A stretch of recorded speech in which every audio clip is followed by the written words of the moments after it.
Eduardo Junqueira Dias, que está conosco aqui, tem 25 anos, está concluindo o curso de Administração Pública na Fundação Getúlio Vargas. Pode-se dizer que ele é um líder nato, já foi presidente de diretório acadêmico e é muito interessado no debate para entender os problemas e os atuais desafios da gestão pública de Poços de Caldas. Essa é a primeira vez que Eduardo concorre a um cargo público. Pela chapa Poços, o futuro é agora, tendo como vice-candidato a vice-prefeito Vinícius Gadibem. Eduardo, a gente começa sempre aqui falando do programa de governo. O seu é grande, tem 30 páginas e tem 3 eixos principais. O primeiro deles é administração sustentável. Como você explica isso? Boa noite. Boa noite, Zé. Muito obrigado pelo convite. Obrigado a toda a equipe da TV Poços por me receber aqui tão bem. E a gente dividiu o nosso plano de governo em 3 eixos, né? Como o senhor disse. O primeiro deles é administração pública sustentável. O que quer dizer? É botar a casa em ordem. Hoje, a prefeitura está numa situação financeira muito complicada. E dentro dessa administração sustentável, a gente precisa rever a questão da dívida, que hoje está na casa de 500 milhões de reais. Nós temos uma dívida com o INSS de mais de 100 milhões de reais, que faz com que nós não tenhamos a certidão negativa de débito, a CND. E para quem está nos assistindo, o que quer dizer isso? Sem CND, é como se você tivesse com o nome sujo, no SPC, no Serasa. Portanto, a prefeitura hoje não consegue contrair R$1 de crédito, não acessa o fundo de participação dos municípios integralmente, não acessa emenda parlamentar.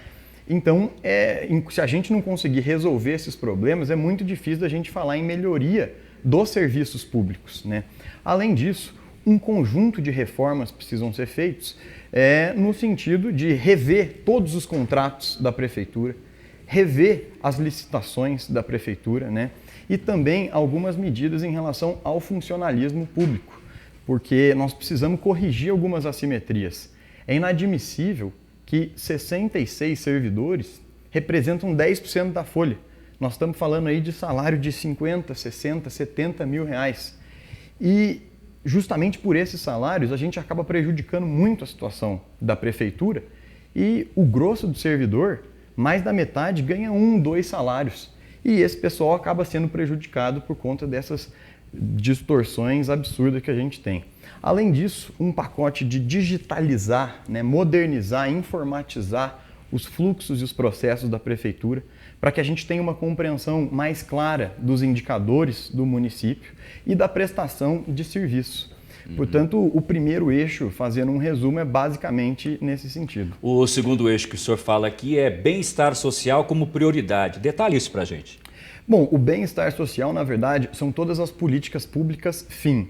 E aí entra saúde, educação, segurança, lazer e etc, né? E aí, se eu puder falar rapidamente sobre cada uma delas, né? Na educação, é fundamental que a gente tenha um projeto para pós, porque o que acontece hoje, infelizmente, a infraestrutura dos nossos colégios, ela está muito prejudicada, né? E a gente precisa, sim, investir nos profissionais de educação, na formação continuada dos nossos professores e, de certa forma, rever o paradigma pedagógico. Além disso, montar uma central de captação de recursos dentro da Secretaria de Educação para poder acessar editais de governo federal, governo estadual, BNDES e outras instituições. E quando eu digo de rever esse paradigma pedagógico, é que hoje esse enciclopedismo superficial, saber um pouquinho de tudo, em tempos de Google isso não tem valor nenhum. Portanto, Zé, nós precisamos estimular que nossas crianças, nossos jovens, também tenham compreensões de coisas do cotidiano, como direito, uma noção de economia, cidadania, o senso crítico, estimular também, né, o cooperativismo. Se a gente partir de um pressuposto que o conhecimento ele vem do eu e da interação do eu com o mundo, a gente olha para o eu hoje, né, é remédio para dormir, é droga, é ansiolítico, antidepressivo. O mundo, fome, pobreza, pandemia e o conhecimento, por sua vez, no seu auge, né? O conhecimento técnico-científico, esse conhecimento informacional. Portanto, a gente precisa rever isso, né, no sentido de estimular nas pessoas também outras dimensões, né? Solidariedade, empatia, cooperação e tudo isso. E o terceiro eixo que você destaca aqui é desenvolvimento, governança em rede. O que quer dizer isso? Eu acabei no segundo eixo falando só de educação, depois ao longo da entrevista Pode a gente falar. puder falar também saúde, né, outros assuntos. Mas em relação à governança em rede, o que seria isso? A governança em rede é basicamente colocar todos os atores na mesa para tomar as decisões, né? E aí a gente precisa desburocratizar a prefeitura e também um pacote de concessões e parceria público-privado. Infelizmente, hoje não tem espaço fiscal, não tem recurso para a prefeitura fazer investimentos. Então, os investimentos que o município precisa, nós precisamos sim viabilizar parcerias com o setor privado. E aí a gente propõe a criação de uma agência de desenvolvimento, né? A gente até se inspirou aqui em São João da Boa Vista, e essa agência de desenvolvimento ela atua em várias frentes, né? Ela gera um ambiente de propício para novos negócios, quer dizer, desburocratizar, né? Flexibilizar a concessão de alvará de funcionamento, aprovação de obra, de loteamento, tudo isso, né? Ela cria um banco dos desempregados, né? A gente, lá em São João eles chamam o banco de talentos, que são pessoas que perderam seu emprego ou ainda não tiveram seu primeiro emprego, e elas registram o nome, experiência prévia, as capacitações, as qualificações, e todo novo negócio gerado tem uma interlocução direto com esse sistema, onde, por exemplo, vai vir uma indústria para Poços, vai precisar de 7 pessoas com a qualificação X. Num tema aqui, vamos fazer uma parceria com o Sistema S para qualificar e capacitar essas pessoas, mas precisamos investir na mão de obra local e não deixar que venham indústrias e tragam pessoas de fora, né? Além disso, a agência de desenvolvimento também prevê, né, junto com o plano diretor, todo o crescimento da cidade, né? Um crescimento que seja estratégico, integrando as cadeias produtivas do município e fazendo pequenos arranjos produtivos locais. E dentro disso também entra uma proposta nossa de crédito popular. O que é que significa esse crédito popular? Essa pandemia fez com que só esse ano Poços perdesse 4.500 carteiras assinadas. E o número de microempreendedor individual cresceu muito. Nós estamos em quase 10 mil MEI, né, os autônomos. E grande parte desses autônomos estavam usando o auxílio emergencial do governo federal como capital de giro, né? Então, eu dou exemplo, a manicure precisava desse auxílio para comprar a acetona, o esmalte, quem faz o biscoito para comprar os ingredientes. E agora ele caiu para metade e nós não sabemos se dura ou não até o ano que vem. Então, como a prefeitura não tem recurso hoje para fazer um auxílio emergencial, a gente está montando um projeto para fazer esse crédito popular, que seria, mediante a aprovação de projeto, a gente liberar de R$300 a R$3.500, isso em parceria com alguma instituição financeira, né, a gente chama de microcrédito, numa taxa de juro de 1,8% a 2,5% a gente estima, o que é muito abaixo do mercado, mas isso gera aumento do nível de atividade econômica e dignidade para as pessoas, porque é inadmissível a gente deixar as pessoas sem dignidade. E, infelizmente, com o fim do auxílio emergencial, a situação tende a agravar muito. Ok. Bom, daqui a pouco a gente vai continuar essa entrevista aqui. Você vai poder falar, inclusive, de saúde, de segurança, de turismo, dos outros tópicos, que a gente ainda tem mais 8 minutos no próximo bloco. Agora a gente vai para um rápido intervalo, daqui a pouco a gente volta com a segunda parte dessa entrevista.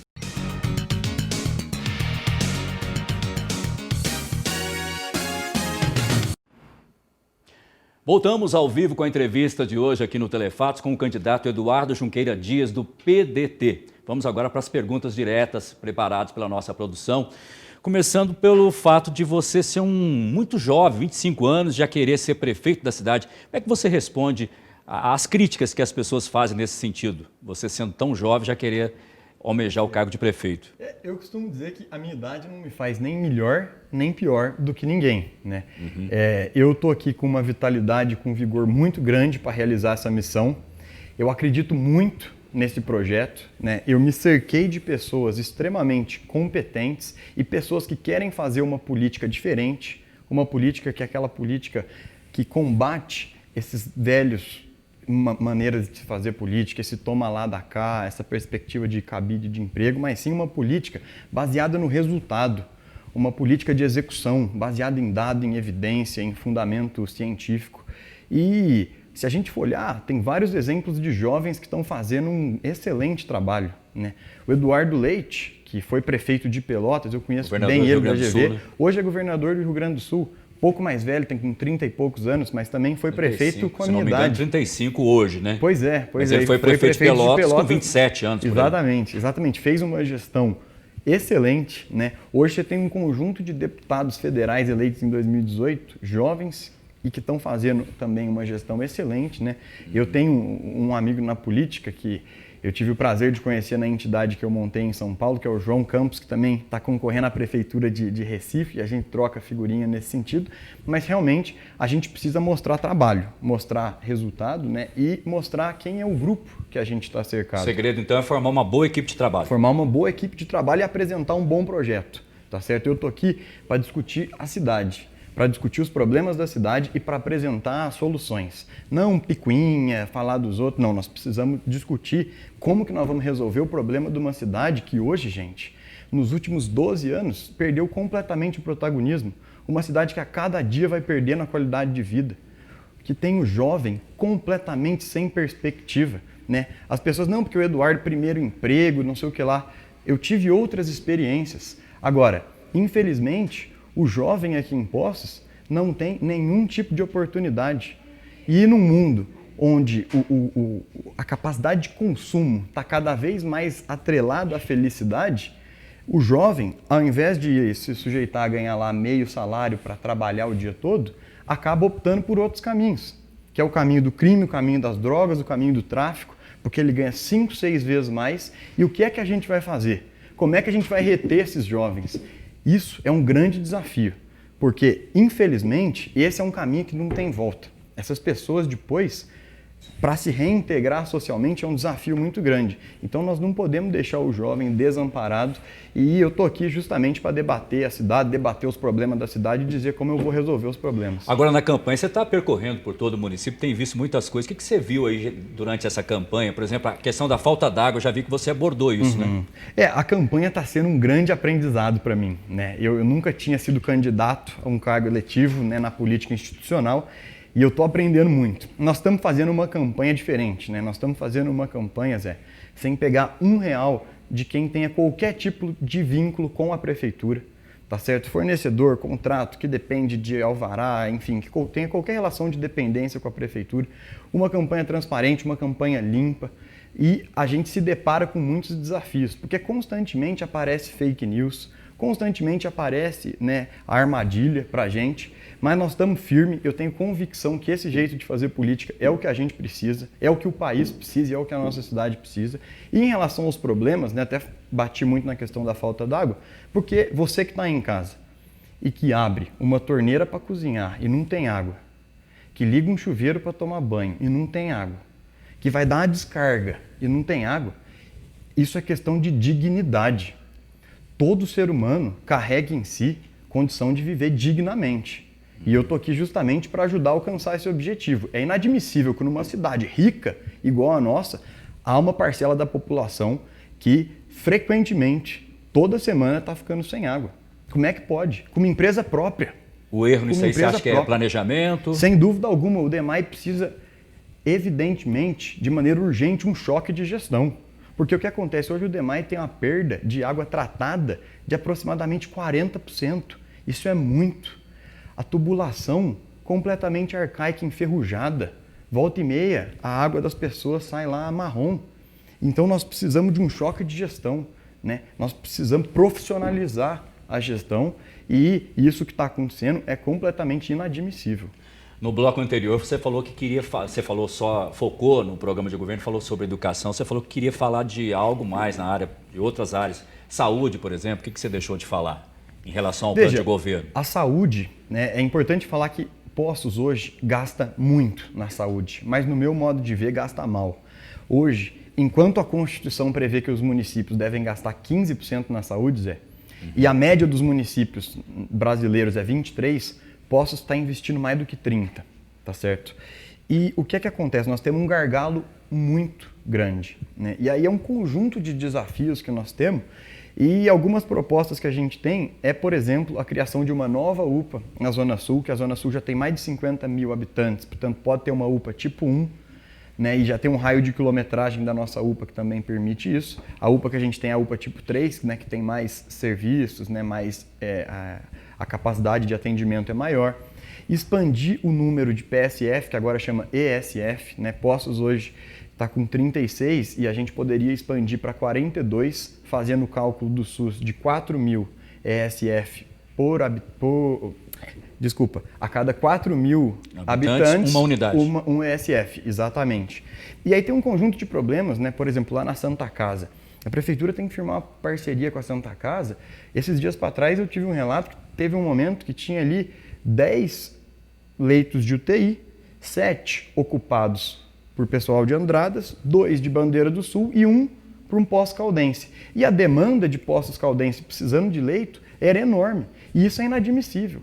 Isso a gente chama de extrapolamento do teto, né? Quando ultrapassa o limite de procedimento, de recurso. A prefeitura tem que atuar junto ao governo federal, para o governo federal fazer os repasses necessários e junto com essas outras prefeituras, para que não haja essa demanda excessiva impedindo que o próprio Postos Caldense fique sem o serviço. E sobre a Covid-19, você acha que o atual prefeito trabalhou bem em relação à Covid-19? Você faria algo diferente? Eu acho que houve coisas que foram positivas e houve coisas que foram negativas. Então, eu acho que, sim, no início é necessário que a gente dê um passo atrás e compreenda, né, o que está acontecendo. Num momento de incerteza como aquele, nós precisamos constantemente estar revendo as nossas convicções. Agora, no meu modo de ver, faltou bom senso. Assim, como é que pode ser, por exemplo, deixar o parque municipal fechado e o bar aberto? Tem coisa que a gente não conseguia entender. Mas a gente também precisa compreender o que é que significa o comércio, o serviço, todos ficarem parados para os cofres públicos e, sobretudo, para os empresários, para os trabalhadores, que infelizmente, é igual eu te falei, 4.500 carteiras assinadas. Então a gente precisa ter o bom senso e a sensibilidade de saber dosar, né? A virtude está no equilíbrio, nem fechar tudo e também nem abrir tudo no começo. Ok. Você ainda tem mais 10 segundos, deixa o último recadinho aí para o seu eleitor. Eu peço encarecidamente para que vocês olhem, avaliem e comparem, né, os programas de governo. O meu intuito aqui é acender a chama da nossa vela e não apagar a vela dos outros, dar luz ao projeto. Portanto, eu conto aí com a sua compreensão para olhar o nosso programa, avaliar nossas propostas e, sobretudo, a viabilidade de executá-las.